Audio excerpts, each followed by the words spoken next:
আমাদের keynote session শুরু হবে, তার সভাপতিত্ব করবেন professor Sujata Mukhopadhyay, department of history, Rabindra Bharati university. Professor Mukherjee তার গবেষণার জন্য সারা বিশ্বের বৈজ্ঞানিক সম্প্রদায় ও বিশেষজ্ঞদের কাছে স্বীকৃত। আমি তাকে এই অধিবেশনের সভাপতির আসন গ্রহণ করার জন্য অনুরোধ করছি। So a very good morning to all who are present, and I am very thankful to the organizers of this event for inviting me here, giving me this opportunity to listen to some of very erudite speakers from this part of India who are excellent, who are stalwarts in their field of studies, and especially I never want to miss any chance to listen to Professor Bhaskar Chakraborty if I can. So I'm so delighted and privileged to be here and chairing this session, because I think that the most important part today would be to listening to him. আমি আর বেশি কিছু কথা বাড়াবো না, খুব ধন্যবাদ জানালাম সংগঠকদের এবং অধ্যাপক ভাস্কর চক্রবর্তীকে আমি আমন্ত্রণ জানাচ্ছি তার এই কিনোট স্পিচ দেবার জন্য। মাননীয় সভানেত্রী, মঞ্চে যারা উপস্থিত হয়েছেন এদের বেশিরভাগই আমার ছাত্র নয়, ছাত্র তুল্য, আর যারা আজকে সমবেত হয়েছে ছাত্রের দল, তাদের সকলকে আমি আমার অভিবাদন জানাচ্ছি, নমস্কার জানাচ্ছি। আমাকে যখন আশিস এই বিষয়ে আবার বলতে অনুরোধ করলো, আমি একটু কুণ্ঠিত ছিলাম, কারণ কয়েক সপ্তাহ আগেই এ বিষয়ে রবীন্দ্র ভারতীর মূল প্রাঙ্গণে আমি কিছু কথা বলেছিলাম। বিষয়টা যেহেতু একই, তাই যেগুলো বলেছিলেন তার একটা পুনরুক্তির সম্ভাবনা ছিলই। তখন ছাত্র আমার আশিস বলল যে না, এখানে সম্পূর্ণ নতুন স্রোত। দেখলাম এখানে এমন কেউ কেউ আছেন যারা সেদিন উপস্থিত ছিলেন, তাই বক্তৃতার আঙ্গিকটাকে একটু পাল্টাতে হবে।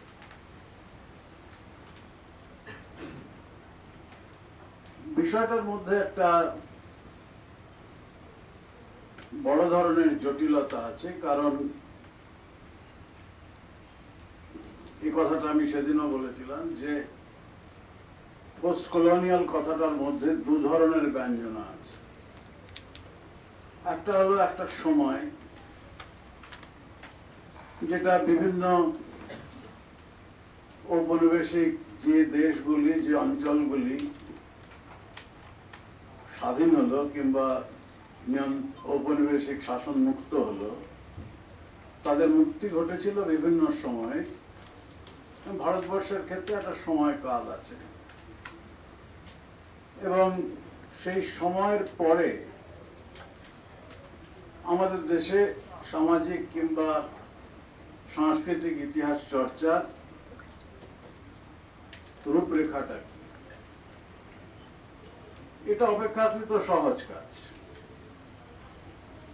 কিন্তু যেটা খানিকটা জটিল সেটা হলো পোস্ট কলোনিয়াল কথাটা আরেকটা ব্যঞ্জনা, যেখানে পোস্ট কলোনিয়ালিটি একটা হিউরিস্টিক ডিভাইস, একটা নোশন, একটা কনসেপ্ট, যার সঙ্গে জড়িত রয়েছে অনেকগুলো পদ্ধতিগত প্রশ্ন। জ্ঞানার্জনের কি পদ্ধতি হবে, জ্ঞানের প্রকৃতি কি, অধীত জ্ঞান এবং যে জ্ঞানটা আমরা অনুভব করি আমাদের হৃদয়ে, তার মধ্যে তফাৎটা কোথায়। এবং যেহেতু আমাদের অধীত জ্ঞানের অনেকটা উৎস হলো পশ্চিমী শিক্ষা কিংবা পশ্চিমের চেতনা, চিন্তা ভাবনা, তাই পোস্ট কলোনিয়ালিটি অবভিয়াসলি একটা জায়গায় আমাদের নিয়ে যায়, এমন একটা অবস্থানে যেখানে আমরা খুব সচেতন ভাবে এবং অনেকের ক্ষেত্রে খুব অন্ধভাবে তারা পশ্চিম বিরোধিতার মঞ্চে অবতীর্ণ হন। পশ্চিমের জ্ঞান পরিত্যাজ্য, আমাদের নিজস্ব যে জ্ঞানের উৎস সেইগুলির পুনরুদ্ধার প্রয়োজন। এই কথাটা খুব জটিল মনে হয় না, কিন্তু এর ইমপ্লিকেশনস গুলো আমরা যদি বোঝার চেষ্টা করি তাহলে সেখানেই সমস্যাটার উদ্ভব ঘটে। প্রথম প্রশ্নটার উত্তর দিতে গিয়ে এখানে যারা আজকে বলবেন তারা অনেকেই পোস্ট কলোনিয়াল পিরিয়ডের যে কালচারাল হিস্ট্রি কিংবা সোশ্যাল হিস্ট্রি তার বিশেষজ্ঞ। এরা রাজশেখর দলিত টেক্সট নিয়ে কাজ করেছে, হিতেন সম্প্রতি নানা ধরনের টেক্সট নিয়ে কাজ করছে এবং টেক্সটের সঙ্গে কনটেক্সটকে মিলিয়ে তারা একটা নতুন সাংস্কৃতিক ইতিহাস যেভাবে পশ্চিমে ডেভেলপ করেছে তার সঙ্গে এনগেজ করার একটা চেষ্টা আছে। একই সঙ্গে দেশজ সে সমস্ত উপাদান যে রচনাগুলো রয়েছে তাদের মধ্য থেকে কোনো নিজস্ব মানসিক স্ট্রাকচার, মানসিক কাঠামো খুঁজে পাওয়া যায় কিনা যেটা খানিকটা পশ্চিমী ধ্যান ধারণার থেকে কিংবা পশ্চিমী চিন্তা ভাবনার থেকে একেবারে আলাদা, সেই প্রশ্নগুলো ভাবাচ্ছে। এখানে এপিস্টেমোলজির প্রশ্নটা জড়িত, যে আমরা কিভাবে জ্ঞান অর্জন করব, আমরা কি যে প্রচলিত পদ্ধতিগুলো আছে যেগুলো আমরা অনেক দিন ধরে শিখেছি সেটা কি অনুসরণ করব না আমাদের নিজস্ব যে জ্ঞানার্জনের পদ্ধতি ছিল সেইগুলিকে ফিরিয়ে আনার চেষ্টা করব। সেটা কি সেটা নিয়ে পরে একটু আসছি আলোচনায়। আরেকটা হলো এর সঙ্গে জড়িত হচ্ছে যে কতগুলো ইভেন্টের সঙ্গে আমরা যে টেক্সটগুলোকে স্টাডি করছি কিংবা যে টেক্সটের মধ্য থেকে আমরা উত্তর উপনিবেশিক মানসিকতা, পোস্ট কলোনিয়াল মেন্টালিটিটাকে বোঝার চেষ্টা করছি, তার সঙ্গে ইতিহাসের যে প্রধান যে উপজীব্য ঘটনা পরম্পরা তার সম্পর্কটা কোথায়।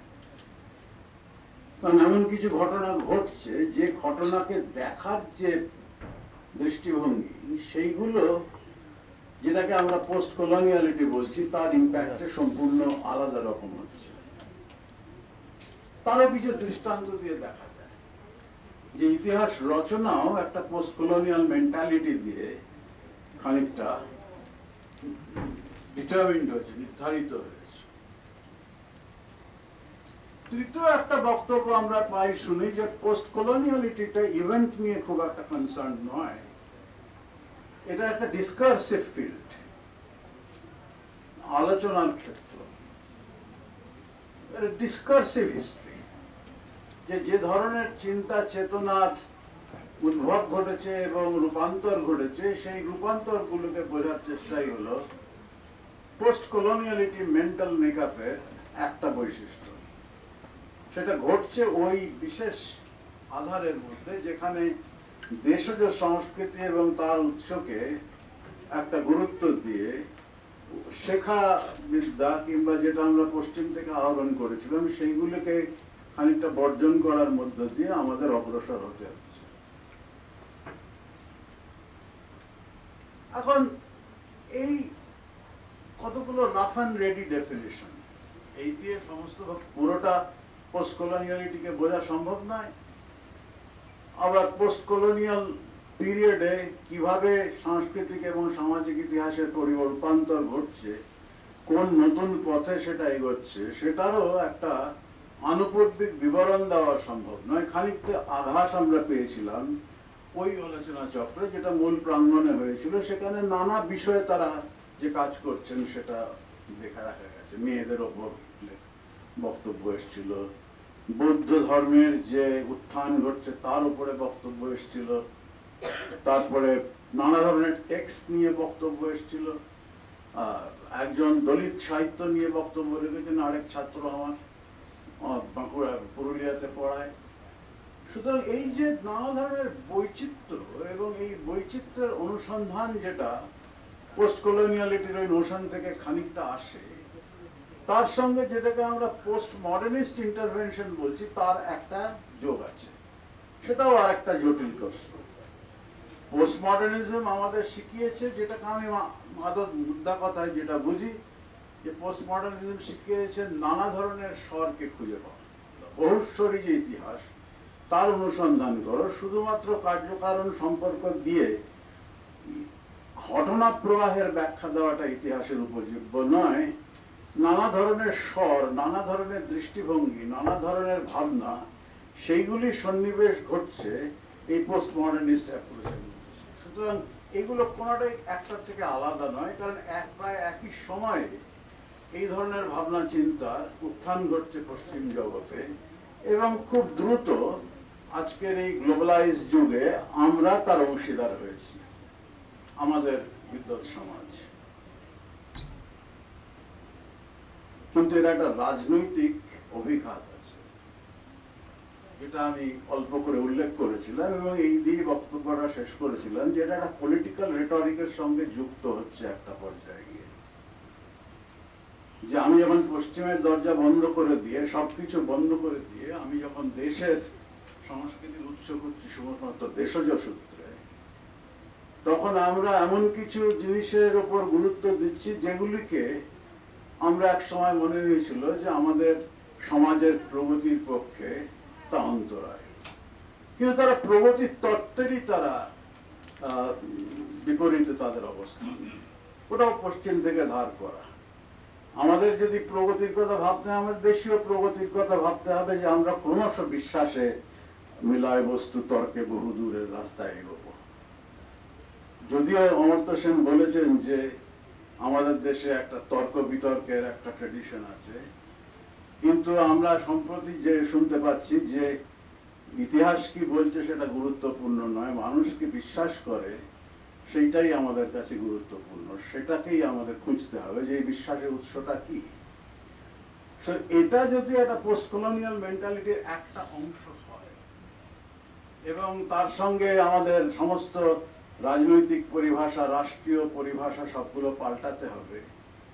পাল্টাতে গিয়ে আমি অবশ্য আইনটা মূলত পাল্টাচ্ছি না, আমি একটা পরিভাষাটা পাল্টাচ্ছি, এই বলে যে আমরা দেশীয় পরিভাষার আশ্রয় নিচ্ছি, বিদেশি পরিভাষা বর্জন করছি। সেগুলো সবই একটা বিশেষ ধরনের পরিভাষার উপর গুরুত্ব দিচ্ছে। ভারতবর্ষের ইতিহাসের একটা বড় পর্যায়ে যেখানে ভাষার সংমিশ্রণ ঘটেছিল, সেই ইতিহাসটাকে আমরা ক্রমশ দূরে ফেলে ছড়িয়ে দেওয়ার চেষ্টা করছি। সেখানেই সমস্যাটা আসে এবং সেখানেই পলিটিক্যাল রেটরিকের সঙ্গে এই পোস্ট কলোনিয়াল মেন্টালিটির একটা কোথাও অদৃশ্য যোগসূত্র প্রতিষ্ঠিত হয়। তার সম্বন্ধে আমরা যদি সচেতন না হই, তাহলে অনেক সময় আমরা ওই ফ্যাশনের দ্বারা আপ্লুত হতে পারি এবং আমরা we may be carried away by the fashion of the time.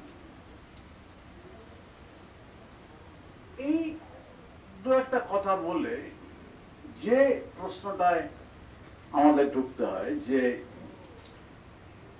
স্বাধীনতার পরবর্তী পর্যায়ে ইতিহাস চর্চার ক্ষেত্রে আমরা যেটাকে পোস্ট কলোনিয়াল মেন্টালিটি বলছি, তার প্রভাব নানা ক্ষেত্রে পড়েছিল, নানা বিষয়ে হয়েছিল, এবং সবটাই কিন্তু একটা পর্যায়ে গিয়ে আমাদের যে জাতিসত্তা, যে একটা দীর্ঘ পরিক্রমার মধ্য দিয়ে ভারতবর্ষের যে জাতি হিসাবে প্রতিষ্ঠা পেল, সেই সম্পর্কে কতগুলো মৌলিক প্রশ্ন তুলছে।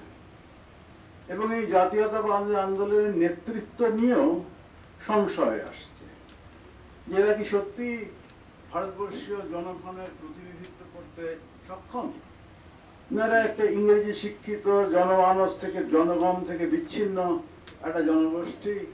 জনগণ মোবিলাইজড হওয়ার আগে যারা রাজত্ব চালাচ্ছে, কিন্তু যখন সত্যিকারের মানুষ মোবিলাইজড হচ্ছে, সংগঠিত হচ্ছে, তখন তারা ছুঁড়ে ফেলে দিচ্ছে। এখন এই ঘটনাটাই নানাভাবে দেখা যায়। কিরণ মুখার্জি 1997 সালে স্বাধীনতার 50 বছরে একটা দীর্ঘ প্রবন্ধ লিখেছিলেন দেশ পত্রিকায়। তিনি বলছেন যে ভারতবর্ষে শুরু করেছিল 1947 সালে তার স্বাধীন জীবনের পরিক্রমা একটা নতুন আশা নিয়ে, যেটা একটা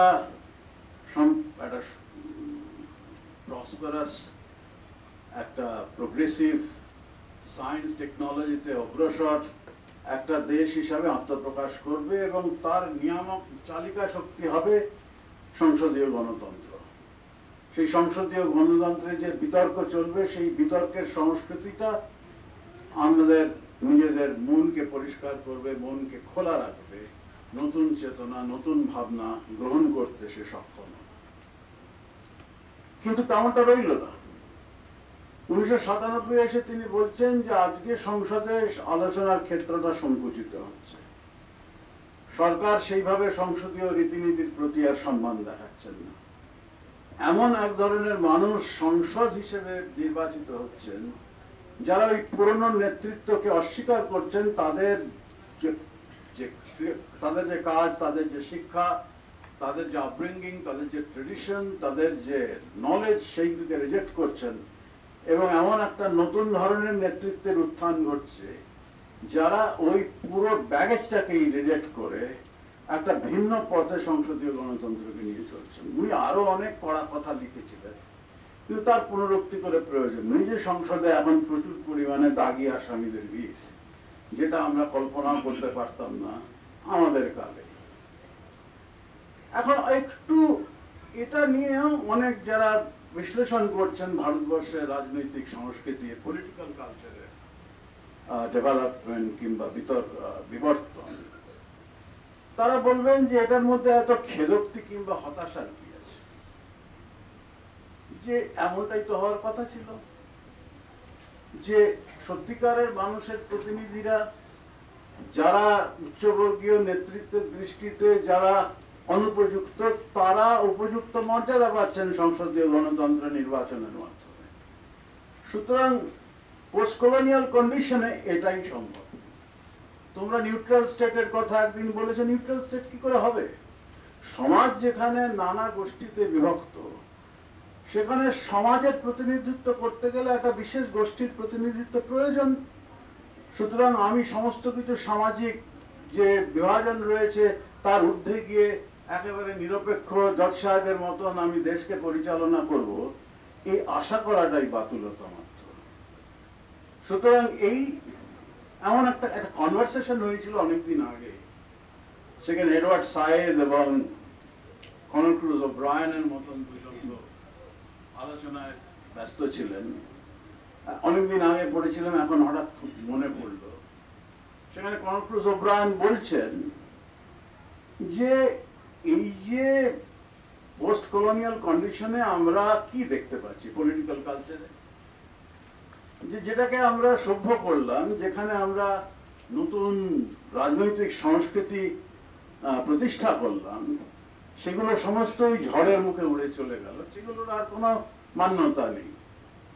এখন একটা এমন দিকে এগোচ্ছে যে আফ্রিকার অনেকগুলো দেশে এখন মিলিটারি জেনারেলরা দখল করেছে এবং তারা যেমন খুশি, যেমন ইদি আমিন উগান্ডার শেয়ার নররাক্ষসের মতন শাসন চালাচ্ছে।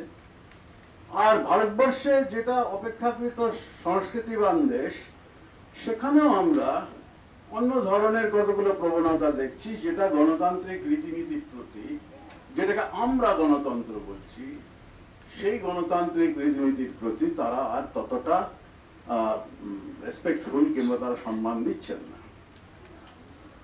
এবার সাহেব বলতে গিয়ে বলছেন যে আমি ওরিয়েন্টালিজমে এই কথাটাই বলতে চেয়েছিলাম, কিন্তু তুমি একটু অতিশয়োক্তি করছো। তার কারণ ওরিয়েন্টালিজম বলে বইটার কথা আমরা জানি, 70-এর দশকের শেষে বইটা বেরিয়েছিল, প্রাচ্যবাদ। যে যে প্রাচ্য এবং পাশ্চাত্যের মধ্যে একটা দুর্লঙ্ঘ ব্যবধান আছে, সেই ব্যবধানের কল্পনাটা ঔপনিবেশিক শাসন করেছিলেন ঠিকই, শাসকরা সৃষ্টি করেছিলেন ঠিকই, কিন্তু একেবারে ব্যবধান যে নেই সেটাও ভাবা যায় না। এবং এম্পায়ার স্ট্রাইকস ব্যাক, যে আজকে যারা সাম্রাজ্যবাদী প্রতিনিধি, সাম্রাজ্যবাদের প্রতিনিধি, সাম্রাজ্যবাদী শাসনের যারা উত্তরসূরি, তাদের মধ্যে যে একটা সংশয় প্রতিষ্ঠা হচ্ছে তাদের ইম্প্যাক্ট সম্বন্ধে, যে সত্যি সত্যি পশ্চিম এখানে ততটা ইম্প্যাক্ট ফেলেছিল কিনা, সেই প্রশ্নগুলো ওরিয়েন্টালিজমের থেকেই এসেছিল। ওরিয়েন্টালিজম নিয়ে এটা আলোচনার ক্ষেত্র নয়, কিন্তু ওরিয়েন্টালিজমে একটা ওই যে দুর্লঙ্ঘ ব্যবধানের কল্পনা করা হয়েছে, east versus west, or east and west, এই ডিভিশনটা, এবং পোস্ট কলোনিয়াল মেন্টালিটিতে retrieval of eastern knowledge by replacing western knowledge, দুটোর মধ্যেও একটা যোগসূত্র রয়েছে, যেটা প্রাচ্যবাদী মন এবং উত্তর আধুনিক মন, উত্তর ঔপনিবেশিক মনন, দুটোর মধ্যে একটা পারস্পরিক যে যোগসূত্র রয়েছে সেটা আমরা বুঝতে পারি। এখন এই যে ইস্ট ওয়েস্ট ডিফারেন্স, এই ইস্ট ওয়েস্ট ডিফারেন্সটা ম্যানিফেস্ট হচ্ছে নানা, এবং একটা সময় তারা যখন জাতীয়তাবাদীর মূল্যায়ন করছে, সেটা পশ্চিম দেশেই হোক কিংবা আমাদের দেশেই হোক, আমরা 47-এর পরে দেখতে পাচ্ছি একটা ডিসকোর্স অফ হোপ, যে আমরা এতদিন ধরে অপেক্ষা করেছিলাম যে গণতান্ত্রিক মূল্যবোধের কথা পশ্চিম বলে, ইংরেজরা বলে, সেটা অসম্পূর্ণভাবে আমাদের দেশে প্রযুক্ত হয়েছে। আমরা পুরো বৃত্তটাকে সম্পূর্ণ করার জন্য 1947-এর এই ব্রাহ্ম মুহূর্তটাকে নিয়েছি। Long years ago we made a tryst with destiny, এবং this is the time to redeem the pledge. Constituent অ্যাসেম্বলিতে নেহেরু এবং তার সহযোগীরা যে বক্তৃতা দিচ্ছে, কনস্টিটিউয়েন্ট অ্যাসেম্বলির যে বক্তৃতা গুলো রয়েছে, সেইগুলো পড়লে দেখা যাবে যে আমরা এতদিন যে গণতান্ত্রিক মূল্যবোধের কথা শিখেছি সেটা প্রয়োগ করার আজ সময় হয়েছে। যে বিজ্ঞান এবং প্রযুক্তির অগ্রগতির কথা আমরা সারা পৃথিবীতে দেখেছি সেইটা অর্জন করার সময় হয়েছে, শিল্পে উন্নত করার সময় হয়েছে। সুতরাং পশ্চিম একটা প্রোগ্রেসের মডেল। আমরা এতদিন, যেটা দীপেশ চক্রবর্তী প্রভিনশিয়ালাইজিং ইউরোপে বলছে, আমরা এতদিন ওয়েটিং রুমে বসেছিলাম, এইবার ওয়েটিং রুম থেকে আমরা রেলের ট্র্যাকে উঠবো এবং আমরা এগোবো সেই প্রমিসড পাথের দিকে, যে পাথটা বেসিক্যালি ওয়েস্টার্ন। কারণ ওয়েস্টার্ন মডেল, সেই ওয়েস্টার্ন মডেলটা আমরা বর্জন করছি না সম্পূর্ণভাবে, যদিও কনস্টিটিউয়েন্ট অ্যাসেম্বলিতে নানা ধরনের যারা বক্তৃতা দিচ্ছেন রাজনৈতিক ভবিষ্যৎ নিয়ে, ভারতবর্ষের রাষ্ট্রের ভবিষ্যৎ নিয়ে, তারা দেশীয় পরিভাষাটাকে ব্যবহার করার চেষ্টা করছে। শুধুমাত্র ভাষায় নয়, তারা কনসেপ্টস আনছেন, তারা দেখানোর চেষ্টা করছেন যে কিভাবে যে ধরনের গণতান্ত্রিক মূল্যবোধের কথা বলি, বিচার বুদ্ধির কথা বলি, ন্যায়ের কথা বলি, যুক্তির কথা বলি, সেইগুলো আমাদের ট্র্যাডিশনে ছিল। আমরা সেই ট্র্যাডিশনটার সঙ্গে বিলিতি নলেজ মিশিয়ে আমরা যেটা ক্রিয়েটিভ এনগেজমেন্ট করছি, সেই ক্রিয়েটিভ এনগেজমেন্টের পথ ধরে, পদ্ধতি অবলম্বন করে আমরা এগিয়ে চলব। সুতরাং একটা ব্যাপার ছিল যেটাকে আমরা বলছি creative engagement with the West. সেটাতে দেশকে বর্জন করা হচ্ছে না, সেটা একটা দেশ হচ্ছে সংস্কৃতির সঙ্গে মিলিতি সংস্কৃতির একটা সাযুজ্য প্রতিষ্ঠা করা, একটা সেতু বন্ধন করা এবং তার মধ্য দিয়ে অগ্রসর হওয়া প্রগতির পথে, সেটাই ছিল অভীষ্ট। সেটা 47-এর মুহূর্ত। 60-এর দশক থেকে আমরা দেখছি একটা ডিসকোর্স অফ ডিসইলিউশনমেন্ট। 60-70-এর দশক থেকে কংগ্রেস ভাঙছে, আঞ্চলিক দলগুলোর উত্থান ঘটছে, বিভিন্ন আঞ্চলিক সত্তার অ্যাসারশন হচ্ছে, রিজিওনাল আইডেন্টিটি, রিজিওনাল পলিটিক্স। এবং পশ্চিমের তারা বলছেন, আমরা বলেছিলাম যে আমরা না থাকলে তোমরা ভেঙে যাবে, জাতি হিসেবে তোমাদের অস্তিত্ব বিপন্ন হবে। তেমনটা হচ্ছে। আর তাই সেই অ্যাজাম্পশন থেকে এগিয়ে তারা বললো যে তোমাদের এই দেশটা, ভারতবর্ষের দেশটা কি? জাতিদের, জাতপাতের দেশ। কাস্ট অ্যাসোসিয়েশনস গুলোর দিকে তাকাও, আধুনিক রাজনৈতিক পদ্ধতি অবলম্বন করছে, কিন্তু আসলে জাতি বিভক্ত। এবং আধুনিক রাজনীতি যেখানে ওই গণতান্ত্রিক মূল্যবোধ, পশ্চিমী ভাবধারণা, ব্যক্তি স্বাতন্ত্র্যবাদ, এই সমস্ত কনসেপ্ট নিয়ে আনাগোনা, সেখানেও কিন্তু এই যে কমিউনিটি আইডেন্টিটি এবং তাকে বেস করে যে অর্গানাইজেশন, সেইগুলো অস্তিত্ব আমরা দেখতে পাচ্ছি ভাঙছে, স্বপ্নভঙ্গ ঘটছে। এবং এই স্বপ্নভঙ্গের যে বয়ান, সেটা 1990-এর দশকে এসে একেবারে একটা ভিন্ন বয়ান নিল, যেখানে 1947-এর যে অ্যাজাম্পশনস গুলো ছিল যে আমরা একটা ওয়েলফেয়ার স্টেট তৈরি করব, আমরা একটা প্রগতির পথে এগোবো ওয়েলফেয়ারিজমের মাধ্যমে, সেটাও বর্জিত হলো। লিবারালিজমের নামে এমন একটা এলো যেটাকে আমি একসময় বলেছি conservative turn in Indian politics. এই কনজারভেটিজমটা শুধুমাত্র যে সোশ্যাল পলিসিতে দেখা যাচ্ছিল তা নয়, এই কনজারভেটিজমটা আমরা রাজনৈতিক যে প্রচার, পলিটিক্যাল ল্যাঙ্গুয়েজ, তার মধ্যেও দেখতে পাচ্ছি। এরই সূত্র ধরে আমরা যদি পার্টিশনের হিস্ট্রিটাকে অ্যানালাইজ করি, রাইটিং অফ পার্টিশন হিস্ট্রি, 60-70-এর দশকে পার্টিশন হিস্ট্রির অ্যানালিসিসের মেন হচ্ছে লিডারদের মধ্যে সমন্বয়ের অভাব, জিন্নার সোল স্পোক্সম্যান হয়ে ওঠার আগ্রহ, তাদের হিন্দু মুসলিম বিরোধ, নানা ধরনের সুযোগ সুবিধাকে কেন্দ্র করে চাকরি, রিপ্রেজেন্টেশন সবকে নিয়ে, এবং ফলে একটা আনফরচুনেট ডিসিশন ঘটছে 47-এ ভাগ হয়ে গেল। 70-এর দশকে যখন পাকিস্তান ভাঙল, তখন মনে হলো যে এমন কিছু পরিভাষার ব্যবহার শুরু হলো পাবলিক ডোমেইনে, যেগুলো 47-এর পরে আর বহু প্রচার তার ঘটেনি, বহু ব্যবহার তার ঘটেনি। অখণ্ড ভারত, অখণ্ড ভারতের কথা শ্যামাপ্রসাদ মুখার্জির কালে লোকে বলতো, কিন্তু অখণ্ড ভারত যখন হলো না, তখন আমরা এমন একটা দেশ চাই যেখানে হিন্দু সুরক্ষিত থাকে। তেমনটা ঘটলো, কিন্তু ভারতীয় নেতৃত্ব সেটা সম্পূর্ণভাবে একটা হিন্দু দেশ করতে চায়নি, সেকুলার কান্ট্রি। সেটাতে তখনকার হিন্দু মহাসভার লোকেরাও স্বীকৃতি দেয়। কিন্তু আমরা এটা জানি না যে 47 পরে এক বছর পরে 48-এর অগস্টে সারা কলকাতা জুড়ে একটা আন্দোলন হচ্ছে। ওই প্রথম অভিবাসন যখন ঘটছে তার কনটেক্সটে আন্দোলন হচ্ছে যে এই যে সীমানাটা তৈরি হলো, এই সীমানাটাকে ভাঙা দরকার, না ভাঙলে সম্পর্ক ঠিক থাকবে না, সুসম্পর্ক থাকবে না, বৈরিভাব বাড়বে, সংঘাত বাড়বে। 1990-এর দশকে যে প্রচারটা ঘটছে বাংলাদেশের পূর্ব প্রান্তীয় জেলাগুলোতে, সেখানে দেখবো সেই 47-এর পরিভাষাটা একেবারে পুনরুক্তি ঘটছে। অ্যাবডাকশন অফ উইমেন, পার্টিশনের স্মৃতিটা কিভাবে ফিরে আসছে। 71-এ ফিরে এসেছিল একভাবে, যে বেড়াটা ভাঙলো সেই বেড়াটা আমরা আবার জুড়তে চলল, হলো না। কিছুদিন পরেই সরকার বলল ওটা নতুন দেশ, তোমার দেশ আর নয়। তাই এক সময় 71-এ আমরা সীমানা পার হয়ে যশোর, খুলনায় ঘুরে বেরিয়েছি, এখন আর যাওয়া সম্ভব নয়, পাসপোর্ট লাগবে, যেমনটা আগে লাগতো।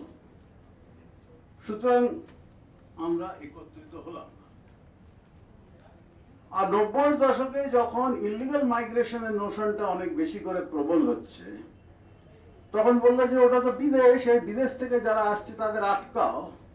অখণ্ড ভারত আমরা অর্জন করতে পারিনি ঠিকই, কিন্তু পরিভাষাটা ছিল যে আমাদের অখণ্ড ভারত যদি করতে হয়, আমাদের এই বর্ডারের যে স্যান্টিটি সেটাকে মেনটেন করতে হবে। পার্টিশন হিস্ট্রিটা এই পোস্ট কলোনিয়াল কন্ডিশনে নানা ভাবে ফিরে আসছে। ল্যাঙ্গুয়েজের মাধ্যমে, পুরনো পরিভাষাটাকে ব্যবহার করার মাধ্যমে এমন কিছু নোশনস ইউজ করা হচ্ছে যেগুলো মাঝখানে অনেকদিন মানুষ তার কথা বলেনি, অখণ্ড ভারতের কথা বলেনি, সীমানা ভাঙার কথা বলেনি। 92-90-এর দশক জুড়ে ইলেকশন ক্যাম্পেনে বলছে যে এই যে অভিবাসন যে ঘটছে, ইলিগাল মাইগ্রেন্টরা যে তোমার দেশের কাছে এসে, ঘরের পাশে এসে বাড়ি বাসা বাঁধছে, এটা যদি তুমি করতে দাও তাহলে আবার আরেকটা পাকিস্তান হবে। সুতরাং পাকিস্তানকে কেন্দ্র করে যে ভীতি, যে ব্যর্থতা, ভারতীয় জাতীয়তার যে ব্যর্থতা এবং বিভাজনের যে ভীতি এবং স্মৃতি, সবটাই ফিরে আসছে এবং প্রচারের মধ্যে, পাবলিক ডোমেনে সেটা জায়গা করে নিচ্ছে। এটা একটা ইতিহাস, কিন্তু এই ইতিহাসটা আরো বিস্তৃত করা যায়।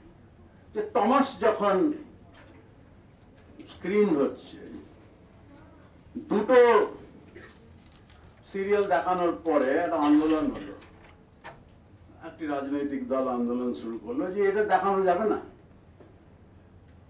আমরা ঐতিহাসিকরা বললাম যে এটা এমন একটা ফিল্ম যে ফিল্মটা খুব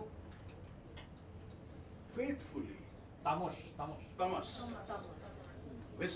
ভোয়েদ নিহালের সিরিয়াল, বিশ্ব সাহানি তার অথার, এবং বিশ্ব সাহানির বাড়িও আক্রান্ত হয়েছিল সেই সময় টমাস লেখার কারণে, এবং ছবিটা দেখানো দূরদর্শনে দেখানো হলো, দুটো সিরিয়াল দেখানোর পরে সেটা বন্ধ করে দেওয়া হয়।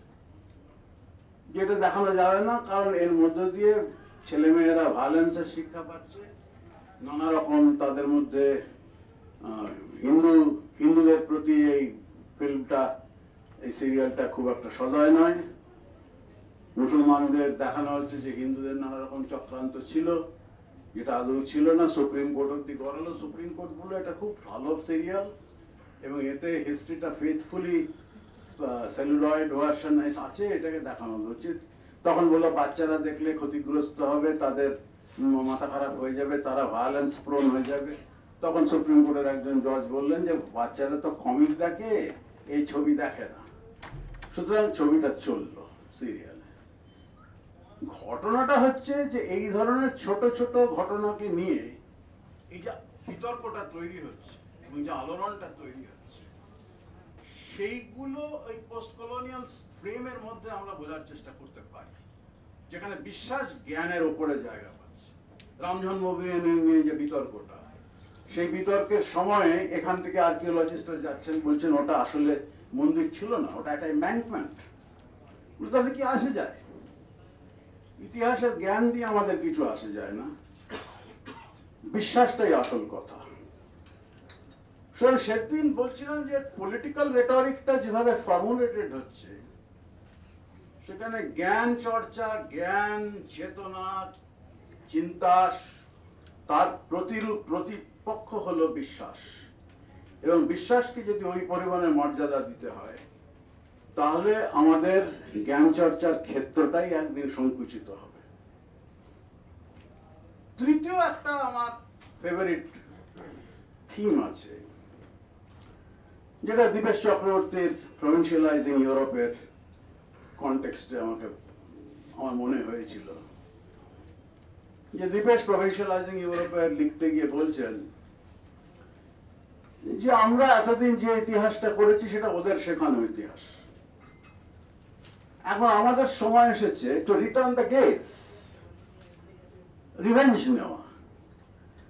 যে তোমরা এতদিন শিখেছো এইভাবে ইতিহাস লিখতে হবে, আমরা শেখাচ্ছি এখন ইতিহাসের বিকল্প রচনা পদ্ধতি কি। দীপেশ এটাকে নিয়ে খুব একটা বিস্তৃত আলোচনা করেননি, উইডোহুড নিয়ে আলোচনায় চলে গেলেন, আড্ডা নিয়ে চলে গেলেন, যে আড্ডা বলে ওটা আমাদের দেশীয় সেন্সিবিলিটি। আমরা ভুলতে বসলাম যে রবীন্দ্রনাথ যখন প্রথম ইংল্যান্ডে গেলেন তখন ইউরোপ প্রবাসীর পত্রের প্রথম চিঠিতে দ্বিজেন্দ্রনাথ ঠাকুরকে লিখছেন যে এখানে আমি মানুষজনের সঙ্গে নানা জায়গায় কথা বলতে পারছি, নানা ধরনের আলোচনা করছি, আমার খুব ভালো লাগছে। এটা আমাদের দেশে নেই, যার ফলে ভারতী পত্রিকাকে কেন্দ্র করে একটা ক্রিয়েটিভ আড্ডা তৈরি শুরু হয় পরে, এবং সেই আড্ডাই এই যে আড্ডা অ্যাজ এ গ্রিক মডেল, যেখানে জিমন্যাসিয়ামে মানুষ গল্প করে এবং নানা ধরনের জ্ঞানার্জনের ওটাও একটা যে পদ্ধতি, সেইটাকে গ্রিক ট্রেডিশনে অ্যাকসেপ্টেড হয়েছিল, যেটা সত্যজিৎ রায়ের আগন্তুকের উৎপল দত্তের চরিত্র বলছেন যে আড্ডা পরনিন্দা পরচর্চা নয়, এই আড্ডার মধ্য দিয়ে তোমার চেতনা সমৃদ্ধ হয়। এবং রবীন্দ্রনাথ ঠিক একই কথাটা বলেছে, যে আমাদের দেশে যে সংস্কৃতি হচ্ছে দুপুরবেলা পান খেয়ে বিছনায় তাস খেলা এবং মন্দার বৌঠান এবং চারুর মধ্যে খুনসুটি, কিন্তু তার বদলে আমরা দেখতে পাচ্ছি ইংল্যান্ডের রমণীরা বেরিয়ে আসছেন, কথা বলছেন, পাবলিক ডোমেনে তাদের আমরা দেখতে পাচ্ছি। সুতরাং এটা আমাদের গ্রহণীয়। দ্বিজেন্দ্রনাথ ঠাকুর তার উত্তরে বলছেন যে ওটা আমাদের দেশের রীতি নয়, আমাদের দেশটা আলাদা। তো আজকে যে রেটরিকটা আমরা দেখছি, যে কনফ্লিক্ট অফ পারসেপশনস দেখছি, সেটা ওই 1870-এর দশকের শেষ প্রান্তে এসেছিল, দ্বিজেন্দ্রনাথ এবং রবীন্দ্রনাথের অবস্থানের বৈপরীত্যে। সুতরাং পোস্ট কলোনিয়াল মেন্টালিটি যেটা বলছি সেটা আকাশ থেকে আসেনি, তার একটা নিজস্ব হিস্টোরি আছে এবং সেটা হিস্টোরিসাইজ করা প্রয়োজন। সেটা দীপেশের দেশজ ইতিহাসের ক্ষেত্রেও প্রযোজ্য, সেটা কালচারাল সেন্সিবিলিটির ক্ষেত্রেও প্রযোজ্য। আড্ডা একটা দৃষ্টান্ত। দেশজ ইতিহাস নিয়ে কথাটা বলা যায় যে ওই 80-র দশকে 90-এর দশকে আমরা দেখলাম যে দেশজ ইতিহাসের লেখার যে প্রয়োজন সেই নিয়ে বিস্তর লেখা শুরু হলো। যে আমাদের একসময় ইতিহাস পুরাণ ট্র্যাডিশন ছিল, মধ্যযুগে চারিত্র পূজা ছিল, পার্থ চ্যাটার্জি, রাজিউদ্দিন আকিলের ভার্নাকুলার হিস্ট্রির যে নোশন, যেটা দেশজ ইতিহাসের ট্র্যাডিশন ছিল, সেই দেশজ ইতিহাসের ট্র্যাডিশনটা নষ্ট হয়ে গেল যখন আমরা ইউরোপ থেকে ধার করা সেই লিনিয়ার পজিটিভিজমকে অ্যাকসেপ্ট করলাম। নানা ধরনের সাহিত্যের মধ্যে সেই ইতিহাস ছিল, খুবই ভালো কথা, কেউ অস্বীকার করা যাচ্ছে না যে সেই যুগে সেইভাবেই মানুষ ইতিহাসকে দেখতো, তার অতীতচারিতার সীমানাটা সেইভাবেই নির্ধারিত হতো। কিন্তু যখন দেখা যায় যে আবুল ফজল এবং আবুল ফজলের ইন্ট্রোডাকশনটা যদি কেউ পড়ে, আকবর নামার একদম গোড়ায় আবুল ফজল লিখছেন যে ইতিহাসকে নির্মোহ হতে হবে, ইতিহাসকে তথ্যনিষ্ঠ হতে হবে। মূল প্রবন্ধে আসার আগে কেন লিখছেন তার ব্যাখ্যা করতে গিয়ে আবুল ফজল বলছেন, আমি অনুবাদের মধ্য দিয়ে বলছি কারণ আমি পার্সিয়ান জানি না, এবং বলছেন যে এই যে রচনাটা আমরা করছি সেটা রাষ্ট্র যারা পরিচালনা করেন, রাষ্ট্র নায়কদের প্রয়োজনে লেখা হচ্ছে। ঠিক একই কথা আমরা আর্লি মডার্ন ইউরোপের হিস্ট্রি চর্চার ক্ষেত্রে দেখছি। ব্রুনির কথা আমরা জানি, লিওনার্দো ব্রুনি, তিনি সিসেরোকে উদ্ধৃত করে বলছেন, history is learning by example and history is innovatio, inventio, research. History is veratio, veritas, accuracy. আমি যদি বলি যে কোন অজানা আরবির থেকে আবুল ফজল এই চিন্তার সঙ্গে পরিচিত হয়েছিলেন, তাহলে সেটা বলবে তুমি তথ্যনিষ্ঠ নও, তোমার কাছে কোনো এভিডেন্স নেই। কিন্তু সাদৃশ্যটা তো ভাবা যায় যে কেন প্রায় একই সময়ে 50-60 বছরের ব্যবধান, দুজন ব্যক্তি পৃথিবীর দুই প্রান্তে প্রায় একই ঢঙে লিখছেন। তার মানে এই যে পোস্ট কলোনিয়ালিটির মধ্যে দেশজ ইতিহাস এবং বিদেশি ইতিহাসের মধ্যে যারা দুর্লঙ্ঘ ব্যবধানের কল্পনা করা হচ্ছে প্রাচ্যবাদী ভাবনার সূত্র ধরে, সেইটা নিয়ে অজস্র প্রশ্ন উঠতে পারে। এবং সেটা নিয়ে যদি প্রশ্ন ওঠে তাহলে আমার দেশজ রাষ্ট্রীয় সংস্কৃতি এবং বিদেশ থেকে ধার করা সংস্কৃতি বর্জন করে আমি সমস্তটাই দেশজ করে তুলব, সেইটা নিয়েও প্রশ্ন উঠতে পারে। কারণ যে ধরনের কনসেপ্ট আমরা হ্যান্ডেল করছি, তার খালি হিন্দি ট্রান্সলেশন করছি, সেই কনসেপ্টগুলো তো আমাদের ট্র্যাডিশনে ছিল না। আমাদের রাজ্য ছিল, আমাদের কি রাষ্ট্র ছিল? কৌটিল্য কি রাষ্ট্রের কথা বলেছিল? জানি না আমি। সুতরাং ভাবতে হবে এইভাবে যে বিদেশ থেকে আমরা পশ্চিমের জানলাটা খুলে রেখে আমরা যে জিনিসটা অর্জন করছি সেটাই যে পরিহার করতে হবে, সেই পথ বর্জন করতে হবে, এমনটা নয়।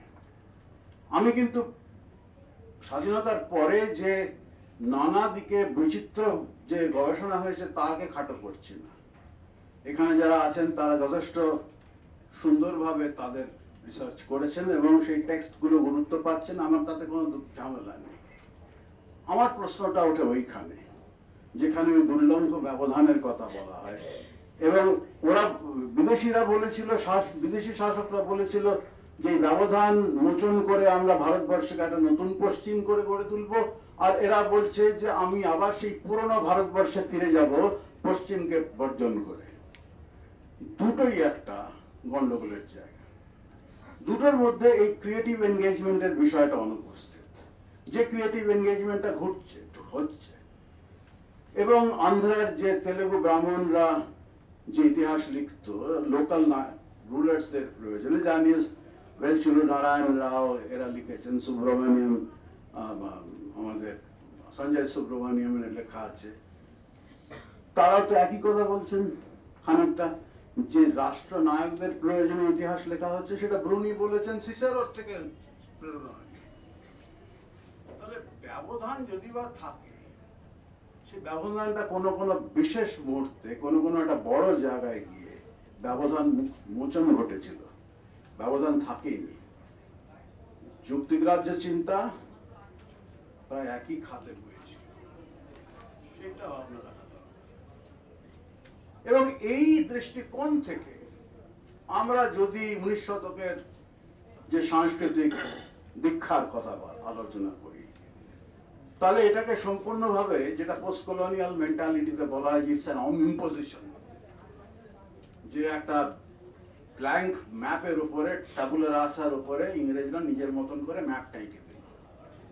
ব্যাপারটা তা নয়, কারণ ওখানে pre colonial, colonial, post colonial এই টেম্পোরাল ডিভাইডস গুলো, এই discursive history, history of discursive fields, history of culture, এইসবের ক্ষেত্রে ওই ধরনের টেম্পোরাল ডিভাইড থাকে কিনা, যেটা পলিটিক্যাল হিস্ট্রিতে খুব ইজিলি ইউজফুল, সেটা নিয়ে প্রশ্ন ওঠে। প্রি কলোনিয়াল ইন্ডিয়ার দিকে আমরা যদি তাকাই, আমরা 17th-18th সেঞ্চুরি থেকে যে ধরনের ক্যাপিটালিজমকে দেখতে পাচ্ছি ধীরে ধীরে গড়ে উঠছে, তাতে পশ্চিমের সঙ্গে তফাৎ আছে ঠিকই, মানুষজনের চেহারার তফাৎ, কিন্তু একটা মার্কেন্টাইল ক্যাপিটালিজমের ডেভেলপমেন্ট ঘটছিল। সুতরাং ভারতবর্ষ ইউরোপের আদার, ওই আদারকে কেউ বলছেন সুরক্ষিত করতে হবে, কেউ বলতেন মার্জিত করতে হবে, কোনোটাই ঠিক যুক্তিগ্রাহ্য নয়। কিংবা 19 শতকের যে কালচারাল আন্দোলন, মুভমেন্ট, কেন রামমোহন রায় উপনিষদের দিকে এত আগ্রহ দেখালেন? সনাতন একটা পরিবার থেকে এসে, আমি যদি বলি যে উপনিষদের মধ্যে উনি ব্যক্তি স্বাতন্ত্র্যবাদের উৎস খুঁজছেন ভারতীয় ট্রেডিশনে, যে মৌনী, যে সমাজ থেকে বিচ্ছিন্ন, যে ব্রাত্য, সে অন্তরাল থেকে এমন একটা তত্ত্বের অবতারণা করছেন যেখানে ব্যক্তির চেতনা, ব্যক্তি স্বাতন্ত্র্যবাদী ভাবনা এমন একটা পর্যায়ে তাকে নিয়ে যাচ্ছে, সেখানে সে তর্কের সঙ্গে বলছে আমি সে, Soham. So that is the height of individuality, which is engrafted in Indian tradition and which can be understood in this manner, not in terms of a divide between the West and the East, but an attempt to build bridges through use of tradition. দুপক্ষেই এটা খাটে, দুদিকেই চলে। শশদত্ত চূড়ামণি বলবেন ব্রাহ্মণের শিখা দিয়ে বিদ্যুৎ তরঙ্গ প্রবাহিত হয়, বেদেই সব আছে। সেই সময় অন্যরা বলবেন যে ভারতবর্ষে গণতন্ত্র ছিল। আমরা সভা সমিতির ইতিহাস পর্যালোচনা করে দেখতে পারি যে গণতন্ত্রের শিক্ষার জন্য আমরা পশ্চিমের কাছে যেতে হবে না, গণতন্ত্র ভাবনাটা আমরা পশ্চিম থেকে পেয়েছি, কিন্তু আমাদের দেশেও এই ট্র্যাডিশনটা ছিল, সেই ট্র্যাডিশনটাকে আমরা অস্বীকার করতে পারি না, সেই ট্র্যাডিশনটাকে আমাদের মনে রাখতে হবে। সুভাষচন্দ্র বোস সারা বেঙ্গল প্রভিন্সিয়াল কনফারেন্সে ঘুরে বক্তৃতা দিচ্ছেন, আর কেপি জয়সওয়ালের হিন্দু পলিটির উল্লেখ করে বলছেন আমাদের গণতন্ত্র ছিল। এটা কি পুনরুজ্জীবনবাদী ভাবনা? এটা কি সম্পূর্ণ দেশজ ভাবনা? না এটা একটা রেশনাল ডেমোক্রেটিক পলিটিক্যাল রেটরিক, যার কোনো দেশকাল পাত্রের বাঁধন থাকে না, যার কোনো is not bounded by any territory, সেই আইডিয়াটাকে ট্রান্সলেট করা into the rational language derived from tradition? That is the question. And this is the creative engagement that I am talking about. It applies to Tagore in many of his pieces on history. It applies to a tradition of history writing, যেখানে পুরনো ইতিহাস এবং নতুন ইতিহাস পাশাপাশি লেখা হয়েছে। সুতরাং আমরা যদি আজকে বলি যে কালীকমল সার্বভৌম 1861 সালে মহাস্থানকে লিখতে গিয়ে, মহাস্থানের সম্বন্ধে লিখতে গিয়ে বলেছেন এখানে ভীম এসেছিলেন, ভীম দেওয়াল তৈরি করেছিলেন, সেটাই ইতিহাস। আর আমি যদি বলি যে ভীম এসেছিলেন, এই ভাবনাটা প্রান্তীয় অঞ্চলের মানুষের ব্রাহ্মণ্য সংস্কৃতির সঙ্গে যুক্ত হওয়ার আকাঙ্ক্ষার রূপ, দুটোর মধ্যে তফাৎ আছে। একটা ব্যাখ্যা করার চেষ্টা করছে কেন এমনটা লেখা হয়েছে, একটা বিশ্বাস করছে ভীমের পদচারণা। কোনটা গ্রহণযোগ্য? সেটা নির্ভর করবে আমার রাজনীতির ওপর। What is my choice as a citizen, as a conscious man, as a rational man? Thank you. আচ্ছা, আমরা একটি অসাধারণ বক্তৃতা শুনলাম, যেটা expected from erudite scholar like Professor ভাস্কর চক্রবর্তী, এবং ইট ওয়াজ মেসমারাইজিং স্পিচ, যেখানে উনি অনেক রকম প্রশ্ন তুলেছেন, বেশি বলার দরকার, অত্যন্ত গুরুত্বপূর্ণ অনেক প্রশ্ন তিনি তুলেছেন, যার মধ্যে দিয়ে অনেক নতুন ভাবনা চিন্তার খোরাক আমরা পাচ্ছি, এবং ভাস্ট এক্সপ্যান্সে উনি আলোচনা করলেন, যেখানে উনি politics of culture, politics of knowledge প্রোডাকশনেরও একটা রাজনীতি আছে, নলেজ কন্ট্রোল করার একটা রাজনীতি আছে, রাষ্ট্রের একটা ভূমিকা আছে, এবং সেখানে ডিকলোনাইজ করার একটা প্রচেষ্টা সবসময় থাকার দরকার আছে, যেটা ফ্রান্স ফানন ইত্যাদি এরা বলেছেন, কলোনাইজেশনের ডিকলোনাইজ করতে গেলে কি কলোনিয়ালিটি ছিল সেগুলো আমাদের আলোচনা করতে হবে। রবীন্দ্রনাথের কথা বলেছেন, জানি না রবীন্দ্রনাথের মধ্যে এটার একটা উত্তর আমরা অনেক সময় ভাবি, যে একদিকে উনি চণ্ডীমণ্ডপের আড্ডার কথাও বলেছিলেন, যেটা হয়তো জেন্ডার নিউট্রাল নয়, এবং ইতিহাস, ভারতের ইতিহাস যে রাষ্ট্রতন্ত্রের মধ্যে নেই, সমাজকে বোঝার ব্যাপার আছে, সেই চিন্তাটাও আরেকবার উনি আমাদের মানে উদ্রেক করালেন, যে ওগুলো নিয়েও আমাদের আরো ভাবনা চিন্তা সবকিছুকে প্রসারিত করার দরকার আছে কিনা। যাই হোক, it has been real thought-provoking speech. So I thank Professor Bhaskar Chakraborty.